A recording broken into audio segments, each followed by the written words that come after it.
quand la tristesse arrive, je sais tu es là, toujours près de moi. Bonjour, bienvenue à votre émission La Victoire de l'amour. J'espère qu'on se prépare à vivre une magnifique journée aujourd'hui. Et c'est toujours, comme je vous dis souvent, une grande joie pour moi de vous retrouver. Depuis plus de 21 ans, je n'en reviens pas comment le temps passe vite, pour qu'on prenne un moment ensemble pour parler de la priorité des priorités, qui est ce Jésus de Nazareth qu'on aime tant et qui peut tellement changer nos vies. Aujourd'hui, je rencontre quelqu'un, il s'appelle Éric Lantier. Il a été pasteur dans une église, il est maintenant aumônier. Il était marié et il a eu la douleur un jour de perdre son épouse pendue. Elle s'est enlevée la vie. Parce qu'il y a des gens qui pensent que parce qu'on a la foi, on n'a pas de problème, il n'y a pas d'épreuve. C'est pas ça la vie. La foi, parfois, même si on l'a, il y a des épreuves, mais au moins Dieu nous aide à passer au travers. En chanson, une magnifique chanson interprétée par Miguel, « Je croirai toujours en toi », et l'homélie va faire beaucoup d'heureux et d'heureuses, Éloi Giard. Bonjour Éric. Bonjour. Merci d'être là. J'aimerais qu'on recule dans le temps. Avant le suicide de votre épouse, comment ça se passait dans votre vie de couple? Bien, dans notre vie de couple, ça allait quand même assez bien. Je pourrais dire que ça faisait au-delà d'une vingtaine d'années qu'on était mariés, qu'on vivait ensemble, on avait des enfants. Là où est-ce qu'il y avait une tension, et avec le recul, j'ai découvert que c'était moi qui étais responsable, j'étais émotionnellement bloqué. Ah oui. Et ça faisait énormément de tort à mon épouse Carole. Mais dans l'ensemble, ça allait quand même assez bien. Il n'y avait pas de divorce dans l'air, il n'y avait pas d'idée de séparation. On vivait ensemble, on était quand même heureux. Et est-ce que votre épouse a toujours eu la foi comme vous? Oui. C'est ce qui nous a unis d'ailleurs, parce qu'on faisait partie de la même communauté chrétienne et puis on œuvrait ensemble auprès des jeunes. On partageait la même foi, les mêmes valeurs, les mêmes ambitions, si on veut. Et on ne peut pas s'attendre, évidemment, dans l'image qu'on se fait, que l'épouse d'un pasteur va un jour s'enlever la vie. Alors, vous ne l'avez pas vu venir du tout, là? Non, je ne l'avais pas vu venir. Mais disons qu'il y avait des signaux qui m'avaient été lancés, mais jamais j'aurais cru qu'elle aurait passé à l'acte. Je savais que c'était pour elle une tentation. Elle me le verbalisait. Elle me disait qu'elle avait le goût de s'enlever la vie. J'avais pris des précautions pour s'assurer qu'elle ne passe pas à l'acte. Je ne la laissais plus seule en dernier. Et j'ai vraiment été pris par surprise. Mm-hmm. C'est arrivé comment et en quelle année? Mais c'est arrivé en 2013, après... C'est récent, quand même. Oui, et après 5 mois de dépression qui avait été mal soignée. Et malheureusement, elle n'avait pas la bonne médication et elle était continuellement en dépression.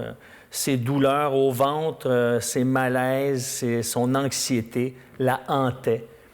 Et on avait fait une thérapie de couple pour assurer que tout était propre entre nous deux, qu'il n'y avait pas des petits restants. Là, Et c'est là que j'ai découvert que j'étais émotionnellement bloqué, que ça la faisait énormément souffrir. Qu'est-ce que vous voulez dire comme émotionnellement bloqué? C'est comme si j'avais de la difficulté à exprimer mes sentiments, verbaliser mon appréciation, Okay, ouais. De juste ressentir sa douleur quand elle me l'exprimait. J'avais de l'écoute. J'avais une certaine empathie, mais elle disait « Tu as de la misère à connecter avec ce que je vis. Mm-hmm. Et pour moi, c'est que je ne voulais pas me laisser atteindre. C'était une forme de protection. Et ça la faisait souffrir parce qu'elle recherchait énormément cette dimension-là dans notre couple et je ne lui offrais pas. Okay. Et donc, après 5 mois de dépression mal soignée, on est allé même en voyage à Cuba, pensant que ça allait l'aider, lui redonner un regain. Et on est arrivé le jeudi soir. Et le vendredi, elle allait mieux. Ah. Et elle me dit, vois-tu, Éric, mon problème, c'est l'insomnie, c'est pas la dépression. J'ai bien dormi, je vais mieux. Et là, elle m'a déstabilisé parce que j'avais l'intention de l'hospitaliser. Là, son com dépassait. Elle parlait continuellement du suicide quand on était à Cuba. Et moi, je ne voulais pas arriver, la retrouver sans vie dans un pays comme ça. Ça aurait été l'horreur. Et donc, j'ai dit, j'ai envoyé un courriel à son médecin. Et il me dit, on se voit lundi de toute façon. Garde-la sous surveillance. Et puis... Ça doit être stressant quand même, hein? Oui, tout à fait. Et là, elle m'envoie le lendemain matin, le samedi, chercher du lait d'amande parce qu'il n'en restait plus. Et j'étais pas à l'aise de la laisser seule, mais elle m'a dit qu'elle allait se recoucher. Et donc, j'étais allé à l'épicerie et après ça, j'ai dit, je vais arrêter à la fruiterie pour chercher les fruits et légumes parce qu'on revenait de voyage, il ne restait plus rien. Et entre les deux destinations, j'ai logé un appel et puis elle ne répondait pas. Et puis là, j'étais inquiet, mais je me rationalisais, je me disais, peut-être qu'elle est recouchée. Et quand je suis arrivé et que je n'ai pas entendu aucun bruit, parce que normalement, quand je rentrais, elle me disait toujours, « C'est toi, Minou? » Et là, je suis allé voir dans la chambre, elle n'était pas là. Je savais qu'elle ne pouvait pas être à l'extérieur. Le matin, elle ne prenait jamais de marche. Et que je suis descendu en bas, c'est là que je l'ai retrouvée sans vie. Mais ça a pris quelques secondes avant que je réalise qu'est-ce qui est en train de se passer. C'est comme si mon cerveau, là... N'acceptait pas, là? Ouais, c'était comme une caméra qui est en train de chercher le focus. Puis là, je me dis, c'est quoi qui arrive? Est-ce qu'elle est droguée? Ça peut pas être un pantin, c'est quoi? Qu'est-ce qui se passe? Là? Puis là, quand je l'ai vue, qu'elle était sans vie, pendue. Eh, mon Dieu. Là, j'ai lâché un cri, puis j'ai dit, ça y est, je vais virer fou. Je vais perdre la raison. Et il y a une voix intérieure qui me disait, tu peux pas te le permettre, reste fort pour tes enfants. Et là, j'ai essayé, j'ai réussi de la soulever et de la détacher. J'ai dit, si jamais ça vient juste d'arriver, je vais essayer de la sauver. Et en vain. J'ai pris mon appareil téléphonique, j'ai appelé le 911, j'ai juste eu le temps de dire bonjour, ma femme est morte et la ligne a coupé, j'avais plus de charge sur ma batterie. Il fallait que j'aille chercher un autre appareil en haut. Et lorsque j'ai repris la communication avec le 911, les policiers sont arrivés et là, ils ont pris en charge la scène. Et là, ça a été un cauchemar à partir de ce moment-là. Vous qui êtes un homme de foi depuis longtemps, est-ce qu'il y a eu une révolte contre Dieu qui serait légitime, là, qui serait... Pourquoi, là? Je pourrais pas dire une révolte, mais je peux dire que j'étais pas content. je le dis en riant, mais c'est pas drôle, là, mais dans le sens que c'était un gros pourquoi. Parce que peut-être un mois avant, elle s'enlignait pour faire une tentative, mais quelqu'un était arrivé à l'improviste. Et je me dis, pourquoi il y a eu la providence divine à ce moment-là, et cette fois-là, la providence n'était pas au rendez-vous? Et c'est des grandes questions, ça. Oui. Et ça, je me suis dit, pourquoi? Pourquoi tu l'as permis comme ça? Ça m'a amené dans une grande phase de culpabilité parce que je me suis dit, à quelque part, j'aurais pas dû la laisser seule. À quelque part, même si elle prétendait aller mieux, j'aurais dû écouter mon instinct et rester chez moi. Vous en êtes voulu de ça, hein? Ah oui, ça a pris plusieurs mois avant que je sois dégagé de cette culpabilité. Après 3 thérapies, je n'étais pas encore dégagé de la culpabilité. C'est lorsque j'ai fait le chemin de Compostelle. Mon Dieu, que ça guérit du monde, ça. Oui. Oui, parce que c'est un temps où est-ce que la seule chose que je pouvais faire, c'est de réfléchir puis remettre en perspective les choses. Et c'est lorsqu'il y a eu comme une inspiration qui m'est venue à l'esprit, je sentais que le Seigneur me disait, « Éric, si quelqu'un était sorti dehors puis t'avait dit, « Va pas à l'épicerie, ta femme va s'enlever la vie. » Est-ce que tu serais revenu? Bien, c'est sûr. Et puis là, j'ai vu que c'était au-delà de ma responsabilité. Et ça m'a dégagé, ça m'a enlevé ce poids qui demeurait, qui était resté dans mon cœur et qui envenimait ma vie. Est-ce que c'était quoi le regard des autres? Bon, vous êtes un homme de foi, vous donnez des conférences, vous étiez pasteur. Est-ce que le regard des autres en disant, « Hey, comment se fait qu'un pasteur perd sa femme de suicide? » Parce que des fois, on sait que l'être humain peut être un peu méchant, là. Est-ce que vous l'avez vécu, ça? Disons qu'il y a une seule personne qui m'a questionné en ce sens, mais pas sur un ton accusateur. C'était vraiment sur un ton interrogatif. Je pense que les gens, à cause du drame, ont été, en tout cas les gens de mon entourage, les gens qui ont été en contact avec moi après cet événement-là, ont été très compréhensibles, ont été très empathiques, parce que c'est comme si j'étais à terre et on ne voulait pas frapper davantage sur le clou. Vous dites aussi, dans ce que j'ai lu dans la recherche, il y a des places encore dans la maison que vous n'êtes pas capable d'aller. Oui. Aujourd'hui, je suis déménagé de ce lieu-là, Mais je me souviens, jusqu'à temps que je vende la maison, je n'étais pas capable d'aller sur la balançoire qu'on avait devant notre maison, parce que souvent, l'été, on prenait notre café, là, notre petit déjeuner. La piscine, quand j'arrivais de travailler, Carole était toujours dans la piscine sur un matelas, en train de se faire bronzer. Et le petit espace derrière la piscine où est-ce qu'on avait un foyer extérieur, où est-ce qu'à la fin des soirées, on s'assoyait ensemble, on regardait le feu, puis on réinventait le monde. Ces 3 lieux-là, je n'ai pas été capable de les visiter. Je n'ai pas été capable de me baigner, je n'ai pas été capable de me balancer. J'ai gardé la toile par-dessus la balançoire longtemps. Même en été, il y avait encore la toile. Je n'étais pas capable.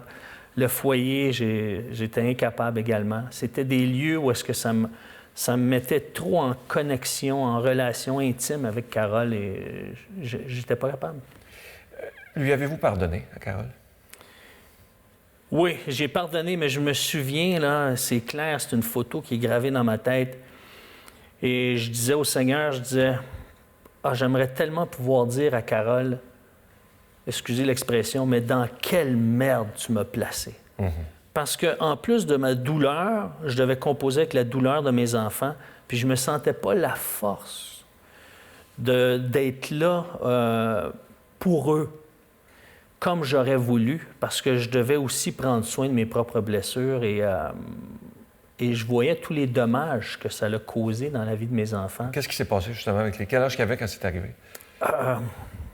Bon, Priscille, elle avait 19 ans, Emmanuel, 22 ans. Et Priscille, elle a quitté la maison. Ah oui. Elle est allée rester chez un couple d'amis que je connaissais bien. Emmanuel, lui, c'est le contraire, habitait à l'extérieur et est revenu me rejoindre. Et donc, ça a été difficile pour eux. Ils se sont refermés pour un temps émotionnellement. Et spirituellement, est-ce qu'il y a une révolte contre Dieu ou contre la religion? Ou... Je pourrais dire qu'il y avait un petit éloignement déjà qui était à l'intérieur d'un de mes enfants. Et la distance s'est élargie. Et un autre de mes enfants s'est raccroché au Seigneur. Et ça a été un moyen pour lui de retrouver espoir auprès de Dieu. Parlez-moi de votre amour pour Jésus. D'où ça vient? Ça vient. Écoutez, mon amour pour Jésus, je ne sais pas, c'est un don, c'est inné. J'ai aucun mérite parce que j'étais à l'école. Lorsque j'étais au primaire, je me souviens que le cours que j'appréciais le plus, que j'aimais le plus, c'était le cours d'enseignement moral et religieux. Ah oui.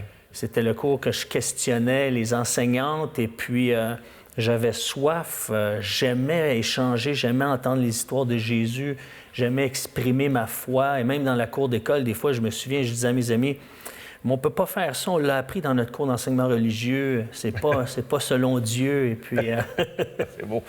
Aujourd'hui, avant d'aller à la chanson, vous êtes un homme heureux, vous êtes remarié. Oui.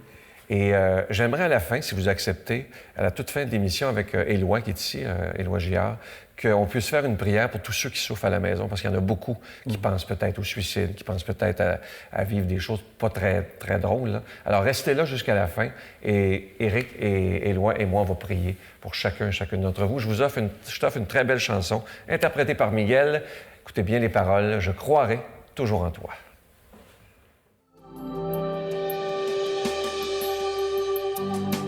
Quand le ciel devient triste, quand pour moi plus rien ne va, quand je sens que j'existe, quand mon cœur pleure tout bas, j'ai besoin de comprendre que tu es le grand amour. Je croirai toujours en toi. Je croirai toujours en toi.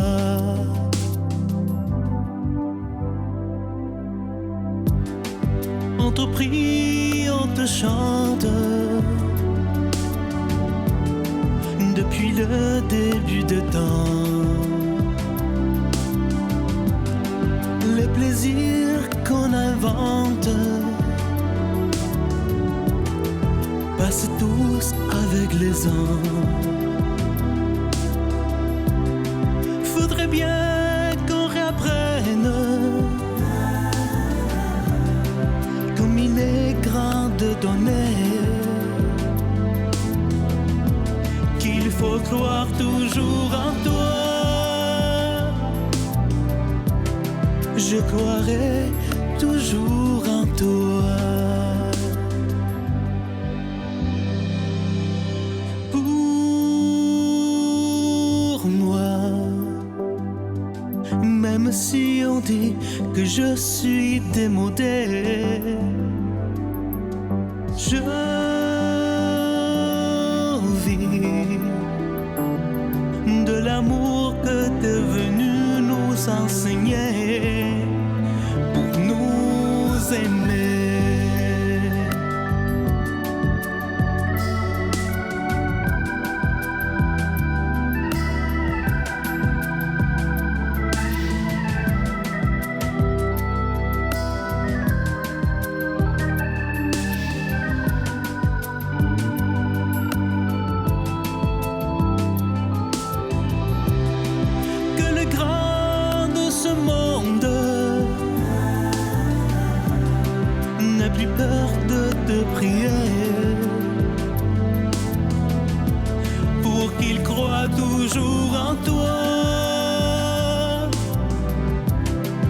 S'apprennent à mieux s'aimer, pour qu'ils croient toujours en toi.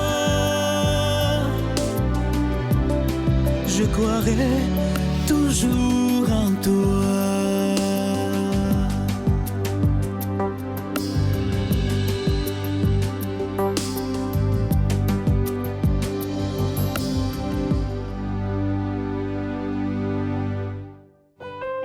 Notre Père qui es aux cieux, que ton nom soit sanctifié, que ton règne vienne, que ta volonté soit faite sur la terre comme au ciel. Donne-nous aujourd'hui notre pain de ce jour. Pardonne-nous nos offenses comme nous pardonnons à ceux qui nous ont offensés.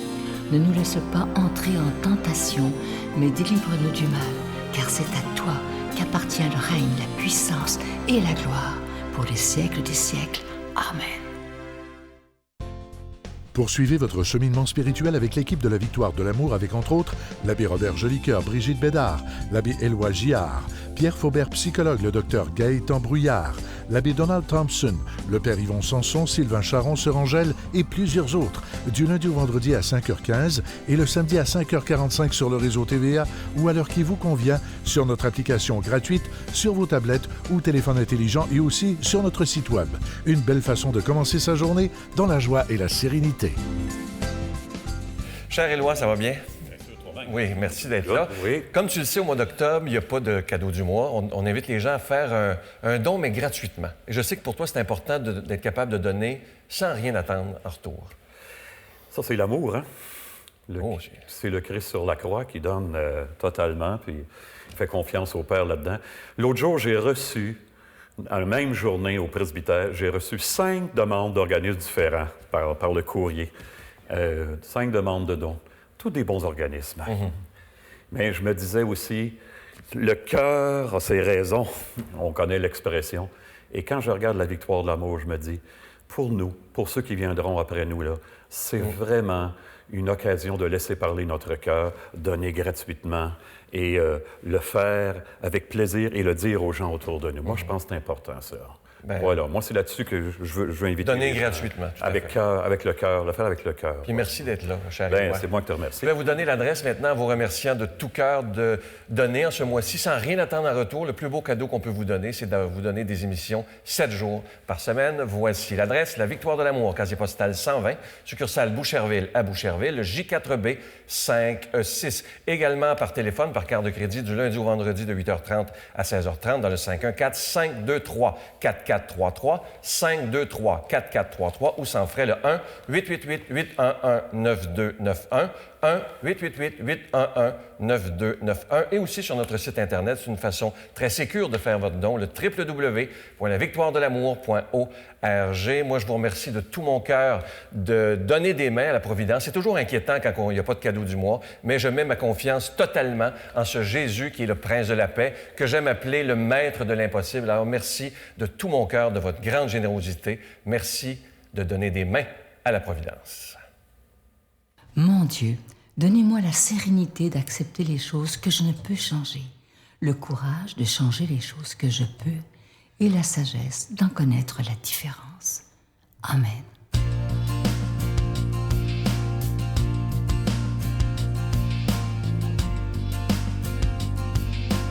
Eh bien, bonjour mes amis.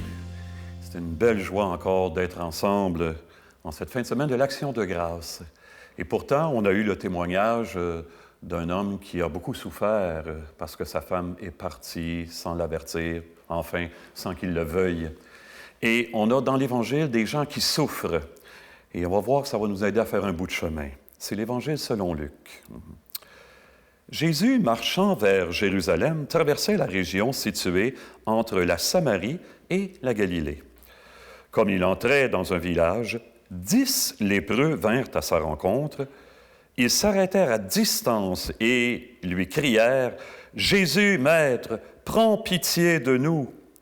À cette vue, Jésus leur dit « Allez vous montrer au prêtre. » En cours de route, ils furent purifiés. L'un d'eux, voyant qu'il était guéri, revint sur ses pas en glorifiant Dieu à pleine voix. Il se jeta face contre terre aux pieds de Jésus en lui rendant grâce. Or, c'était un Samaritain. Alors Jésus prit la parole en disant « Tous les 10 n'ont-ils pas été purifiés?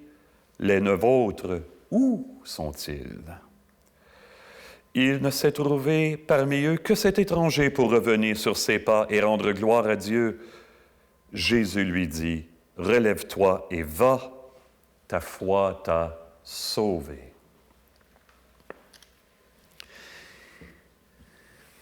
Quand j'étais jeune prêtre, ça faisait pas très longtemps que j'étais ordonné, j'avais eu à présider les funérailles d'une femme qui s'était enlevée la vie. Et elle avait donné des signes, un peu comme l'épouse de Éric. Avant, ça fait longtemps qu'elle était dépressive. Et son frère, qui avait voulu rendre un hommage à sa sœur, avait dit « Le cancer de l'âme a fini par t'emporter. » C'était la première fois, en tout cas que moi, j'entendais cette expression-là, le cancer de l'âme.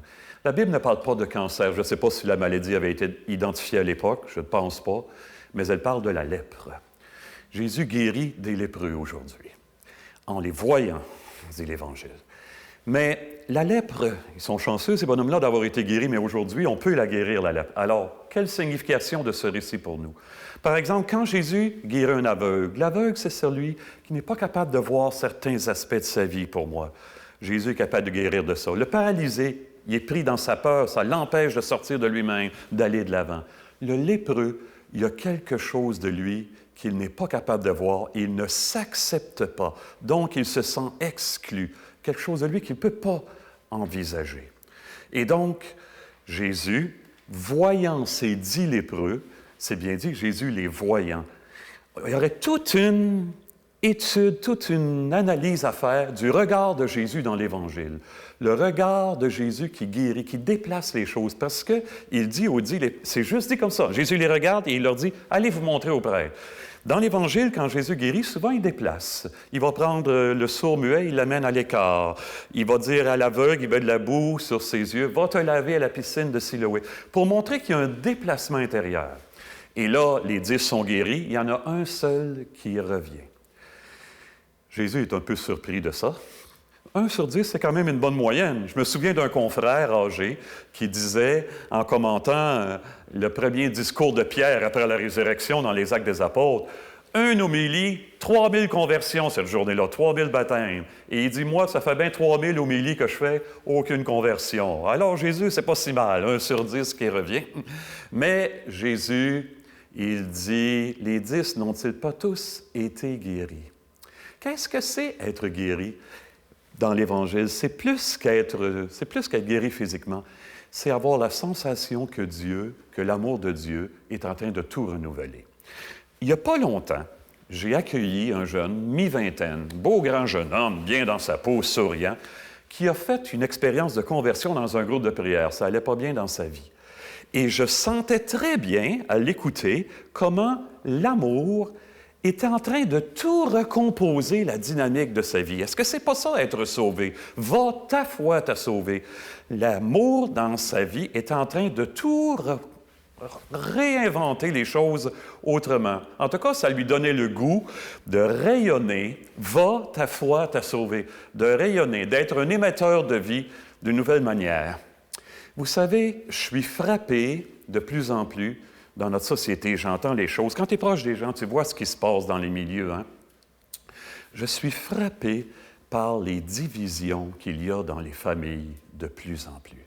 Ça m'étonne, ça. Et donc, dans la société. Quelle hargne, quelle rancœur, on se parle plus, on se rend plus service. C'est quoi ça? Et je me disais l'autre jour, en marchant, en priant, vous savez, il nous vient des inspirations, comme Éric qui a marché à Compostelle. Je me disais, un des signes peut-être encore plus manifestes que la foi s'affadit dans notre société, plus que la baisse de la pratique religieuse, c'est que les relations humaines deviennent de plus en plus difficiles. Ça paraît à ce moment-là que la foi, qu'on ne croit plus en l'amour, parce que quand l'amour est en quelque part, il y a toujours des petits miracles qui se produisent. C'est ça aussi le message de l'Évangile de ce matin. Eh bien, on va prier pour que l'amour prenne toute la place, toute sa place, c'est l'action de grâce, pour qu'on devienne un merci et que le Seigneur nous bénisse en ce sens-là, lui qui est Père, Fils et Saint-Esprit. Amen. Bonne journée, bonne vie tout le monde. Je vous salue Marie, pleine de grâce. Le Seigneur est avec vous. Vous êtes bénie entre toutes les femmes, et Jésus, le fruit de vos entrailles, est béni. Sainte Marie, Mère de Dieu, priez pour nous pauvres pécheurs, maintenant et à l'heure de notre mort. Amen.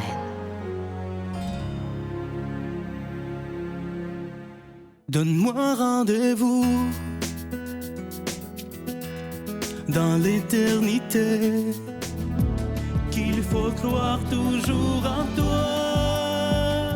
Mais mon Dieu, j'ai besoin de toi, comme lui savoir dresser la table, chanter l'amour, gens de toute la terre. Mon cœur, je l'ai gardé pour toi, mon Dieu. La victoire de l'amour, c'est la force de la foi. On a tous un rendez-vous dans les bras de... Comme vous le savez, je crois énormément à la puissance de la prière. Alors, comme on le disait tantôt, je laisse la parole et les mots de la fin à Éric et Éloi. Bonne semaine. Bye. Oui, souvent, je demande aux gens, aux paroissiens, de prier pour moi. Puis je dis aux paroissiens, quand les gens prient pour moi, je le sens quelque part. Je sens ça que les gens prient pour moi. Alors, on va prendre un temps pour prier ensemble, Éric et moi, pour les gens qui ont de la difficulté, qui en arrachent, qui sont désespérés, qui ne trouvent plus de ressources en eux ou autour d'eux. Éric, je te laisse aller d'abord. Seigneur, comme on l'a entendu tout à l'heure, tu vois. Même si tu es là-haut, même si on ne te ressent pas, tu vois. Et je te demande de toucher ceux qui souffrent aujourd'hui, ceux qui jonglent avec leur vie, ceux qui croient que leur vie n'a plus de sens. Viens les visiter. Puisses-tu les réconforter? Puisses-tu envoyer des gens pour leur rappeler qu'ils sont importants, qu'ils ont une valeur? Je te remercie d'avance dans le nom de Jésus. Amen. Oui, Seigneur, c'est important parce que la victoire de l'amour, on est une grande famille. C'est important que les gens sentent comment ils sont aimés malgré tout, qu'ils découvrent ça autour d'eux. Parce que quand l'amour est là, comme on vient de le dire, quand l'amour est là, il y a des petits miracles qui s'accomplissent. Et nous le croyons ici, que cette semaine encore, par la prière, des choses inattendues vont s'accomplir dans l'amour. Amen.